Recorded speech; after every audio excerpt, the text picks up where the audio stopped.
क्या होता है?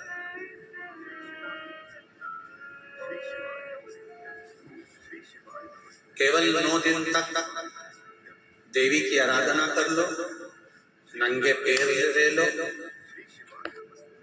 थोड़ा सा साबूदाना का फरियाल कर लो, मोरधन, चिप्स, पापड़ ये खा लो, या किसी देवी के मंदिर में जाकर नंगे पैर झंडा उठा के, ध्वजा उठा के, चुंदड़ी उठा के माता जी के मंदिर तक चले जाओ।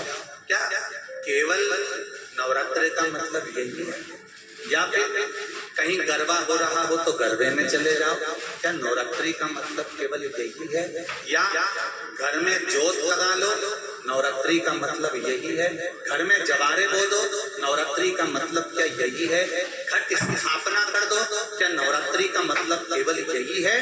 अगर नवरात्रि का मतलब जानना है तो आपके मन में विचार आना चाहिए कि ये नवरात्रि केवल घट स्थापना के लिए नहीं होती है, ये नवरात्रि हमारे भीतर एक नारी के सम्मान के लिए प्रकट होती है कि नारी का सम्मान कैसे होना चाहिए।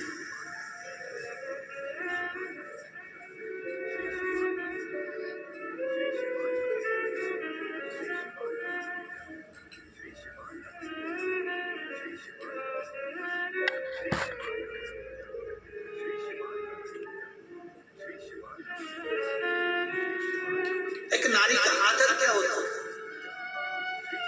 एक नारी का सम्मान क्या होता है? एक नारी के विचार, उसकी सोच, उसकी दृष्टि क्या होती है?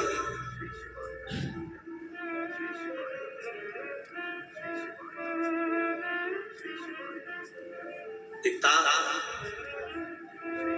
और माता युग के निर्माता हैं ये चार, उसमें माता, पिता, गुरु और राजा। जो क्षेत्र का राजा होता है, नगर का राजा होता है, वो भी युग का निर्माता होता है कि वो अपने राज्य को धारण कर किस तरह से व्यवहार करता है। माता अपने बच्चे को क्या सिखा रहा है? क्या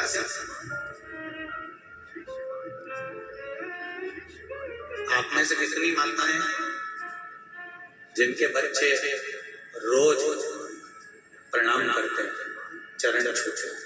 जरा हाथ उठाओ तो। देखा देखी में मत उठा देना री चीज हो, क्योंकि देखा देखी में तो काम बिगड़ जाता है। रख लो। देखा देखी में काम बिगड़ जाता है। कक्षा 8वीं का पेपर था, बच्चे एक के पीछे बैठे थे, लिखने के लिए प्रश्न आ गया कि दिल्ली की सबसे बड़ी मीनार का नाम लिखो। आगे वाले ने लिख दिया दिल्ली में कुतुब मीनार है। उसके पीछे जो बैठा था उसने आगे वाले की कॉपी में से नकल कर लिख दिया दिल्ली में कुतिया बीमार है।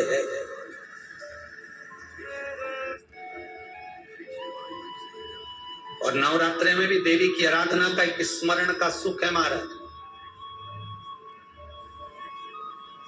ज्योत का विधान है, नवरात्रि में देवी की ज्योत लगती है, अखंड ज्योति लगती है, जवारे बुआए जाते हैं, कलश लगता है। ज्योत का भी विधान है। जिसके यहाँ दिया अखंड जलाया जाता है, अगर वो दिए की लो, दिए की बाती अगर दक्षिण दिशा की होती है तो उसके घर में साल भर में एक घात जरूर होती है।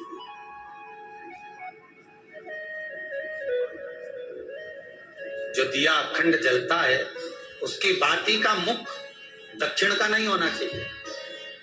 अगर आपने देवी भागवत का स्मरण कराओ, देवी भागवत को अगर सुना हो तो देवी भागवत में स्पष्ट किया गया कि पूर्व की ओर मुख करा हुआ दिया, अर्थात पूर्व की ओर ज्योत जो जलाई जाती है वो संपदा की वृद्धि करती है। पश्चिम की ओर मुख कर जो ज्योत लगाई जाती है महाराज वो वैभव को देती है। और उत्तर की ओर जो मुख कर ज्योत जलाई जाती है, उत्तर की ओर जो ज्योत का मुख रहता है वो आयु की वृद्धि करती है, घर में अकाल मौत को रोकती है।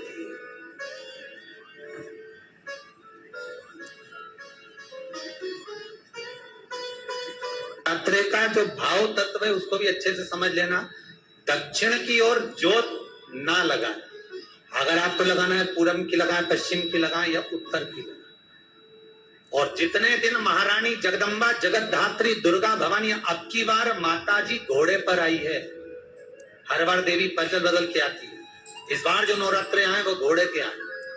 तो घोड़े पर जो देवी जी आती है वो समृद्धि को देने वाली आती है, लक्ष्मी की वृद्धि करने वाली आती है। जैसी घोड़े की रफ्तार होती है उस रफ्तार से लक्ष्मी घर में आती है। तो ये मत सोचना कि कोरोना महामारी ने हमको नीचे गिरा दिया या कोरोना महामारी ने रोक दिया, कमाई के स्रोत रोक दिया, धन रोक दिया। चिंता मत करना। मेरी माँ जगत जननी दुर्गा भवानी अब की बार घोड़े पर आई है। साल भर में इतना धन दे देगी कि आपने पीछे के 4 साल में नहीं कमाया होगा। इतनी मेरी माँ भंडार भर देगी। ये घोड़े पर आई है, कोई साधारण नहीं हो सकता। देवी भागवत में स्पष्ट किया गया, जब जगदम्बा मगर पर आती है उसका भाव अलग है, और जगदम्बा जब हाथी पर आती है उसका भाव अलग है, और जगदम्बा जब घोड़े पर आती है तो जगत को समृद्धिवान बना देती है, वैभव में कमी नहीं है। अभी भले दुनिया के लोग अभी रोते हैं कि पैसा नहीं आ रहा, कोरोना महामारी ने सब तोड़ दिया, रोक दिया, पर चिंता ना करना। मेरी माँ अगर घोड़े पर आई है तो उसका सुख आपको जरूर मिलेगा। एक जरा सी मिट्टी की दुकान भी अगर आप खोल कर बैठेंगे तो चांदी और सोना के बराबर कमाएंगे। इतना धन देगी वो माँ, साधारण नहीं है मेरी माँ। तात्विक सुख का आनंद देने वाली, लाभ तत्व प्रदान करती। और नवरात्रे में भी अगर आपकी कोई कामना है, आपकी अगर इच्छा है, आपका मन है, तो जगत जननी की आराधना करो। पति और पत्नी में अगर क्लेश है तो जगदम्बा के मंदिर में मक्खन चढ़ाओ, प्रेम बढ़ जाएगा। आपको लगता है कि पति कोई अन्य स्त्री से लगा हुआ है या परिवार टूट रहा है, तलाक तक पहुंच गया है, तो माता के मंदिर में आप ध्वजा लगवाइए, उस ध्वजा पर मक्खन लगाकर लगवाइए, आपको लाभ मिले। यदि आपको लगता है कि बच्चे बहुत ज्यादा अपशब्द बोल रहे हैं, मुंह चला रहे हैं और प्रेम नहीं रख रहे, तो माता के मंदिर में लाल पुष्प, लाल चंदन और लाल चूड़ी माँ को समर्पित करिए, प्रेम बढ़ेगा। बच्चा कभी आप जी से कम नहीं बोलेगा, प्रेम की भाषा निकलेगी।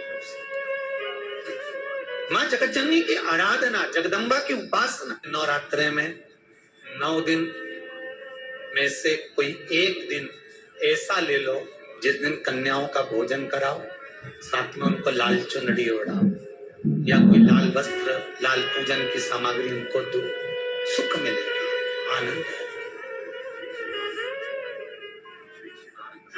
एक बार आदि शक्ति माँ जगतजननी जगदम्बा दुर्गा भवानी भगवान शंकर के पास जाती है और भगवान शिव से माँ जगतजननी दुर्गा भवानी ने एक बात कही कि प्रभु सुनिए, मैं जहां जहां पर हूं, माँ जगदम्बा कह रही है कि मैं जहां जहां पर हूं, प्रभु आप वहां वहां पर हो ना? शंकर जी बोले बिल्कुल, जहां शक्ति है वहां शिव है, मैं वहां पर हूं। तो जगतजननी जगदम्बा के मुख से निकल गया, प्रभु फिर जहां पर शिव है वहां पर भी शक्ति है, जहां शंकर है वहां स्वयं आदि शक्ति जगदम्बा पार्वती, मैं वहीं पर हूं जहां पर शंकर भगवान ने कहा, सुन पार्वती, तू जहां पर है वहां पर शंकर है। मैं विश्वास रखकर इस वचन को निश्चित कर देता हूं कि जहां पार्वती है वहां शंकर है, वहां शिव है। पर पार्वती मैं ये नहीं कह सकता कि जहां शंकर है वहां पार्वती, जहां पार्वती है वहां शिव है, ये पक्का है। जहां पार्वती है वहां शंकर है, ये निश्चित है, ये पक्का है। पर जहां शंकर सुता है, जहां शिव है, वहां पार्वती हो, ये पक्का है। इसको मैं निश्चित नहीं कर सकता, इसको मैं पक्का नहीं कर सकता। पार्वती जी की आंखों से अश्रु बहने लगा। तो पार्वती जी की आंख में आज अश्रु देखे। जब पार्वती जी की आंख में अश्रु देखे तो शिव जी ने पूछा बात क्या है, तुम बोलो आज पार्वती क्या हो क्या गया। पार्वती जी बोली बस बात इतनी सी है कि आप बोल रहे हो, मैंने कहा कि जहां मैं हूं वहां शंकर है, तो बिल्कुल पक्का, पर आप कह रहे हो जहां शंकर है वहां पार्वती नहीं है, जहां शिव है वहां पार्वती नहीं है। आखिर क्यों, किस लिए? शंकर भगवान कहते हैं ओगढ़दानी त्रिकालदर्शी कैलाशी मेरा शंभो, मेरा शंकर, मेरा ओगढ़दानी, मेरा भूतेश्वर, मेरा भूतनाथ, मेरा त्रिकालदर्शी, मेरा महामृत्युंजय कह रहे हैं। हरि पार्वती तो जानती नहीं है, तो मुझे पहचानती नहीं। कुछ स्थान ऐसे हैं पार्वती जहां पर मुझे तेरे बिना भी रहना पड़ता है। पार्वती जी ने हाथ जोड़कर निवेदन करा, प्रभु कोई एक स्थान ऐसा बता दो जहां शंकर हो और शंकर के साथ आद्य शक्ति पार्वती भी हो। जैसे आप कह रहे हो कि जहां पार्वती रहेगी वहां शिव रहेगा, पर जहां शिव है वहां पार्वती हो, तो कुछ एक स्थान ऐसा बताओ, वो स्थान हमको दे दीजिए। शंकर भगवान ने कहा वो स्थान है कुंभ, कलश। कौन सा स्थान? जम के बोलिए, कलश। कलश देखा है आप लोगों ने? कुंभ कलश, उस कलश में हे पार्वती जहां शंकर है वहां तू भी विराजमान होगी, और केवल एक रूप में नहीं, सारी विद्याओं के रूप में तू उसमें संजू रहेगी। केवल एक कलश। पूरे भारत की भूमि पर आज के दिन लोग देवी जी की स्थापना करते हैं, तो क्या स्थापना में क्या रखते हैं?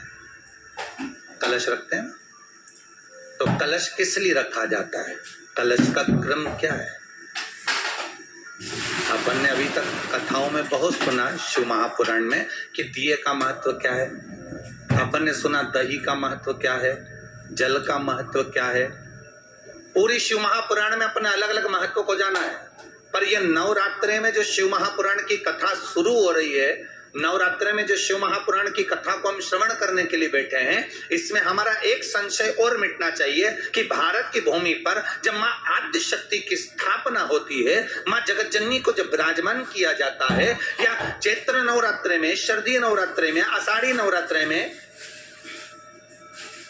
आदिकादिक पौष नवरात्रे में हम शंकर की, हम जगत जननी जगदम्बा की जब स्थापना करते हैं, या हम नूतन घर का प्रवेश करते हैं, या गणेश जी की स्थापना करते हैं, या कोई दुकान को प्रवेश करते हैं, या कोई शुभ कार्य करने के लिए अग्रण्य होते हैं, तो हम कलश की स्थापना क्यों करते हैं? आज पुराण में शुरुआत में अपन शिव और पार्वती की यही संवाद को लेकर चलते। आखिर कलश में ऐसा क्या है? कलश के अंदर आखिर ऐसा क्या विराजमान है कि 33 कोटि देवता उस कलश के अंदर आकर बैठ जाते हैं? महाराज, आप कोई यज्ञ करने जा रहे हो, आप कोई पोथी पुराण करने जा रहे हो, आप कोई अच्छा कार्य करने जा रहे हो, तो ब्राह्मण देवता कह देते कलश की स्थापना होगी, कलश की शोभा यात्रा निकलेगी, कलश यात्रा निकलेगी, कलश विराजमान होगा। और आज हर की पौड़ी पर, प्रयागराज में, या उज्जैनी में, नासिक में जो बड़े बड़े कुंभ के मेले होते, कुंभ का मतलब भी तो कलश से होता है। उसकी महत्वता क्यों है? उस कुंभ की, उस घड़े की महत्वता कहां से प्रकट हो गई? शिव महापुराण की कथा कहती है महाराज, भगवान ओघड़दानी शंकर स्वयं आद्य शक्ति जगदम्बा से कहते हैं कि जगदम्बा तू क्या चाहती है बोल। तो जगत जननी जगदम्बा कहती है कि जहां मैं हूं वहां शंकर है, ये आपने कह दिया, पर जहां शंकर है वहां पार्वती का होना जरूरी है। उसके लिए सिद्ध करने के लिए एक स्थान ऐसा बनाया जाए जहां पर शंकर विराजमान है और शंकर के साथ पार्वती विराजमान है। तो शिव जी ने कहा पार्वती, उसके लिए मैं तुझे एक सुंदर कलश का निर्माण कर